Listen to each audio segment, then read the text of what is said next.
സംഗീതത്തിൻ്റെ കൾച്ചറും എഴുത്തിൻ്റെ കൾച്ചറും ഭയങ്കര വ്യത്യാസമുണ്ട്. സംഗീതത്തിൽ ഗുരു കൾട്ട് വളരെ പ്രധാനമാണ്. സംഗീതത്തിൽ നിങ്ങൾ ഒരാൾ കണ്ടാൽ എൻ്റെ അച്ഛൻ തൊഴണം എന്ന് പറയും, കാല് തൊട്ട് തൊഴണം എന്ന് പറയും. മുന്നിൽ പോകുന്നവൻ്റെ തലയറുത്താൽ മാത്രമേ നിന്റെ തല കാണുകയുള്ളൂ എന്ന് വിചാരിക്കുന്നതാണ് എഴുത്തിൻ്റെ പോളിസി. എഴുത്തിൽ എത്രത്തോളം പാരസ്പര്യവും ബഹുമാനവും ഉണ്ടോ എന്ന് എനിക്കറിയില്ല.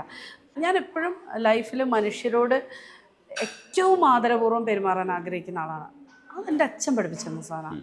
നിങ്ങൾ എഴുത്തുകാരനോ നിങ്ങൾ പാട്ടുകാരനോ നിങ്ങൾ ഇനിയിപ്പോൾ എന്താണ് ഇന്ത്യൻ പ്രസിഡൻ്റോ ആരോ ആയിക്കൊള്ളട്ടെ, അതൊന്നും തന്നെ മറ്റു മനുഷ്യനോട് ഡിസ്റെസ്പെക്റ്റ്ഫുള്ളി പെരുമാറാനുള്ള ലൈസൻസ് അല്ല. അത് ആ ഒരു ചിന്ത വരുന്നത് അത് സംഗീതത്തിൻ്റെ കൾട്ടിലുള്ളതാണ്.